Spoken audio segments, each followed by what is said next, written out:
오늘 하나님의 말씀 요한계시록 19장 11절로 15절입니다. 제가 읽습니다. 또 내가 하늘이 열린 것을 보니 보라 백마와 그것을 탄 자가 있으니 그 이름은 충신과 진실이라. 그가 공의로 심판하며 싸우더라. 그 눈은 불꽃 같고 그 머리에는 많은 관들이 있고 또 이름 쓴 것 하나가 있으니 자기밖에 아는 자가 없고 또 그가 피 뿌릴 옷을 입었는데 그 이름은 하나님의 말씀이라 칭하더라. 하늘에 있는 군대들이 희고 깨끗한 세마포 옷을 입고 백마를 타고 그를 따르더라. 그의 입에서 예리한 검이 나오니 그것으로 만국을 치겠고 친히 그들을 철장으로 다스리며 또 친히 하나님 곧 전능하신 이의 맹렬한 진노의 포도주 틀을 밟겠고. 아멘. 하나님께서 예수 그리스도를 통한 공의의 심판을 마지막 때에 내리십니다. 공의의 심판을 내리신다는 것은 하나님의 말씀, 약속의 말씀을 근거로 해서 심판이 내려진다는 거거든요. 이 얘기는 공의와 하나님의 말씀은 같은 것이고 세상의 완전한 의는 하나님 말씀밖에는 없다는 겁니다. 하나님의 사람들이 이 땅에서 살아가면서 세상으로부터 받는 여러 가지 비난과 판단의 말들, 정죄의 말들이 있어요. 그러나 이 말들은 전혀 진실되지도 않고요.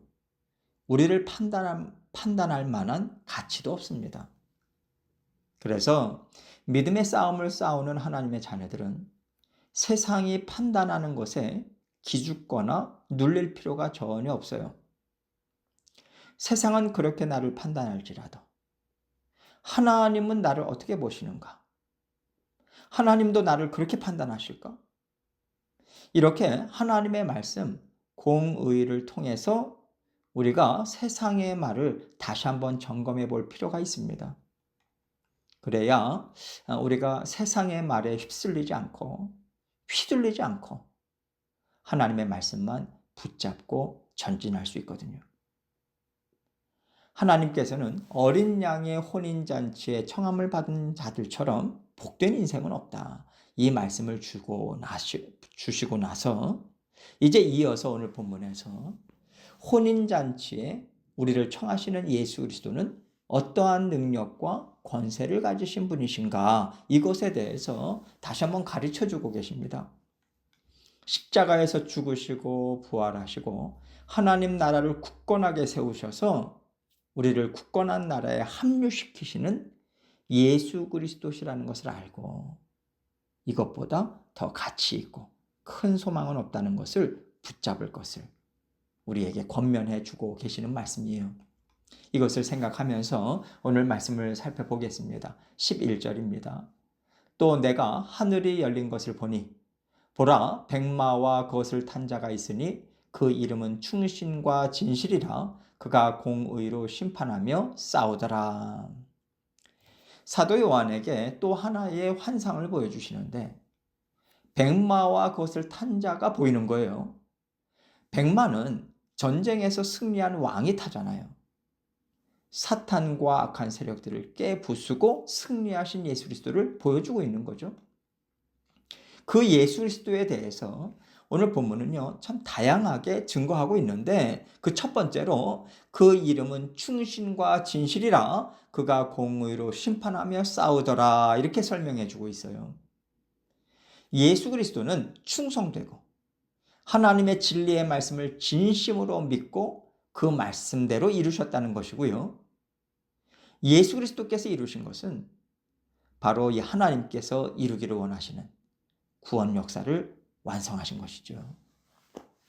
이것이 하나님의 약속의 말씀이었기 때문에 하나님의 말씀이 공의고 이 공의가 예수 그리스도께서 행하실 심판의 기준이 된다라는 것을 말씀해 주고 있는 거예요. 12절입니다. 그 눈은 불꽃 같고 그 머리에는 많은 관들이 있고 또 이름 쓴 것 하나가 있으니 자기밖에 아는 자가 없고. 예수님의 눈은 불꽃 같다는 것은요, 세상의 역사, 사람들의 마음속까지 꿰뚫어 보시는 전지하신 예수 그리스도이심을 말해주는 것이고, 또 머리에는 많은 관들이 있다고 합니다. 하나님의 아들로서 세상을 다스리시는 권세도 있고요. 인류를 하나님께로 이끌어가는 중보자이시기도 하고요. 또 하나님과 같은 권능과 권세를 갖고 계시기 때문에 예수 그리스도는 모든 것을 다스리고 소유하고 계신 분이라는 것을 지금 상징적으로 보여주고 있는 거죠. 또한 이름 쓴 것 하나가 있으니 자기밖에 아는 자가 없다, 이렇게 얘기하고 있어요. 우리가요, 예수님은 이런 분이셔, 예수님은 저런 분이셔 수없이 고백하고 영광을 올려드려도 예수 그리스도에 대해서 알지 못해서 찬양과 영광을 올려드리지 못하는 영역들이 엄청나게 많다는 거예요. 그만큼 우리가 예수님에 대해서 아는 것은 티끌밖에 되지 않다는 겁니다. 그러니 우리가 어린 양의 혼인잔치에 초대돼서 참석했을 때요, 예수님을 보고 얼마나 놀라고 얼마나 가슴 벅찰까, 이런 생각도 듭니다. 극히 일부분만 알고 있던 예수님을 볼 때 얼마나 영광스럽겠어요. 이와 동시에 이렇게 크신 예수 그리스도신데 내가 살면서 왜 그렇게 걱정을 많이 했을까? 왜 그렇게 나는 두려워 떨고 예수님이 하시는 일을 믿지 못했을까? 이 부끄러운 마음, 죄송한 마음도 밀려올 것 같아요. 13절입니다. 또 그가 피 뿌린 옷을 입었는데 그 이름은 하나님의 말씀이라 칭하더라. 여기서 피는요, 예수 그리스도의 십자가 보혈을 얘기하는 것이 아닙니다. 예수님께서는 충성과 진실로 공의의 심판을 하고 계시기 때문에 이것은 하나님을 대적하는 세력들과 싸우실 때 그 대적들의 피가 예수 그리스도의 옷에 뿌려졌다는 거예요. 예수님께서 계속해서 영적 전쟁을 승리로 이끌어 가고 계시다, 이것을 말하는 거죠. 물론 예수님은요, 사탄과의 전쟁을 완전히 이기셨어요. 완전한 승리로 끝이 났습니다. 그러나 이 땅에서 모든 성도들은 예수님이 다시 오시는 그날까지 영적 전쟁을 계속 감당하고 있거든요. 그러니까 이 말씀은 영적 전쟁에 앞서 나가셔서 전쟁을 진두지휘하시고 전쟁을 승리로 이끌어 가시는 분이 바로 예수 그리스도시다, 이 얘기를 하고 있는 겁니다. 그 예수 그리스도의 이름을 하나님의 말씀이라고 칭한다, 이렇게 얘기하고 있어요. 예수 그리스도께서 영적 전쟁 또한 하나님의 약속의 말씀을 근거로 하시고 전쟁에서 싸워 이기심도 하나님의 약속을 믿는 믿음을 통해서라고 말씀하고 있는 거예요. 모든 것이 다 하나님의 말씀에 근거하고 있다라는 거죠.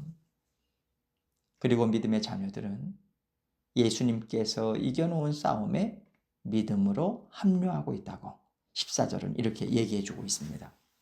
하늘에 있는 군대들이 희고 깨끗한 세마포 옷을 입고 백마를 타고 그를 따르더라. 백마를 타신 예수님이 전쟁을 감당하실 때 그 뒤에 우리 역시 말을 타고 예수님과 함께 달려나가면서 전쟁에 참여하는 모습을 지금 사도 요한에게 보여주고 있는 거예요. 얼마나 멋있을까? 한번 상상해 보세요. 불꽃 같은 눈을 가지신 하늘의 해보다도 더 밝은 빛을 내시는 예수님께서 백마를 타고 앞서 달려가고 계시고, 우리 또한 백마를 타고 예수님의 십자가 보혈로 깨끗이 씻어주셔서 광채나는 세마포 옷을 입고 그 뒤를 쫓아가고 있는 거예요. 예수 그리스도의 이름을 부를 때마다 악한 사탄 마귀가 무너져가는 것을 한번 상상해 보세요. 이것이 바로 영의 세계에서 일어나는 일입니다. 우리가 어려움과 핍박과 속임수들 속에서 어떻게 해서든지 믿음으로 살아내려고 하는 모습이 참 처참해 보일 수도 있어요. 내가 꼭 이렇게까지 살아야 되나? 회의가 들 때도 있죠. 이렇게 회의적이고 낙심할 수밖에 없는 상황처럼 보이는 영적 전쟁의 순간도 영의 눈으로 봤을 때는 이 같은 엄청난 승리를 맛보면서 전진하고 있는 상태라는 것을 믿음의 싸움을 싸우는 성도들에게 지금 보여주고 있는 겁니다. 15절입니다. 그의 입에서 예리한 검이 나오니 그것으로 만국을 치겠고 친히 그들을 철장으로 다스리며 또 친히 하나님 곧 전능하신 이의 맹렬한 진노의 포도주 틀을 밟겠고. 그의 입에서 예리한 검이 나온다고 하는데, 검은요 하나님의 말씀을 상징해요. 하나님은 말씀으로 심판을 하시잖아요. 이 얘기는 한치의 오차도 없이 거짓과 속임수, 하나님을 기만하고 비웃었던 것들을, 또 경멸했던 것들을 예리하게 다 갈라내시고 들춰내신다는 겁니다. 너가 좀 죄를 졌구나, 이 정도가 아니라 죽어 마땅하고 영원토록 괴로움으로 울부짖을 수밖에 없을지라도 이것은 정당하다 라고 생각할 수밖에 없을 정도로 예수님께서 예리한 말씀의 검으로 죄를 드러내신다는 겁니다. 이런 면에서 그 예리한 검으로 만국을 치겠다는 것은 하나님의 말씀으로 모든 나라를 심판하시겠다는 것이죠. 그리고 그들을 철장으로 다스리신다고 하는데, 철장은 쇠막대기를 말합니다. 그 당시의 쇠는요, 무기 재료로는 가장 강한 거였잖아요. 이 얘기는 예수님께서 휘두르는 심판을 피할 자가 없고 막을 자가 없다라는 거죠. 또 친히 하나님 곧 전능하신 이의 맹렬한 진노의 포도주 틀을 밟겠고, 포도주 틀을 밟는다는 것은요, 죄에 대한 철저하고 완전한 심판을 상징하는 거예요. 포도주 틀을 밟으면 마치 피가 튀는 듯한 모습을 연상하게 되잖아요. 이렇게 죄인들에게 맹렬한 예수 그리스도의 심판이 임할 것을 말씀해 주고 있는 겁니다. 예수님과의 혼인잔치에 청함을 받지 못한 자들은 이런 심판을 겪을 수밖에 없는 거예요. 하나님께서는 처음부터 약속의 말씀을 주셨고 그 약속의 말씀을 근거로 해서 구원 역사를 지금까지 이루어 오셨기 때문에 예수 그리스도의 심판이야말로 변함없는 진리의 말씀이고 공의라고 하나님께서 증거하고 계신 것입니다. 세상은요, 예수님이 오시기 전까지는 자기들의 의의를 드러내고 거기에 한껏 취해서 정신을 못 차리고 살지만, 예수님께서 다시 오셔서 마지막 심판을 하실 때는요, 예수 그리스도의 공의 앞에서 감히 자신들이 옳았다는 말을 꺼낼 수가 없는 거예요. 큰 부끄러움과 수치와 절망, 공포와 두려움에 빠질 것입니다. 그러니 우리에게 허락하신 구원이 얼마나 복되고요, 얼마나 세상에서 강하고요, 얼마나 은혜가 충만한 것입니까? 그래서 세상에서 가진 것 없더라도, 아픔이 많더라도 하나님께서는 기뻐하라, 만족해라, 이 말씀을 하고 계신 겁니다. 우리가 받는 고난과 수치는요, 예수 그리스도를 통해서 받는 구원의 복과는 비교할 수가 없기 때문에 하나님께서 감당해라, 너가 받을 기쁨이 충만하다, 이 말씀을 동시에 우리에게 주실 수 있는 겁니다. 하나님께서 우리를 얼마나 사랑하시고 얼마나 큰 복을 베풀어 주셨는지 마음에 늘 새기시고요, 믿는 믿음으로 담대하게 하나님과 함께 동행하시는 저와 여러분이 되시기를 주님의 이름으로 축원합니다.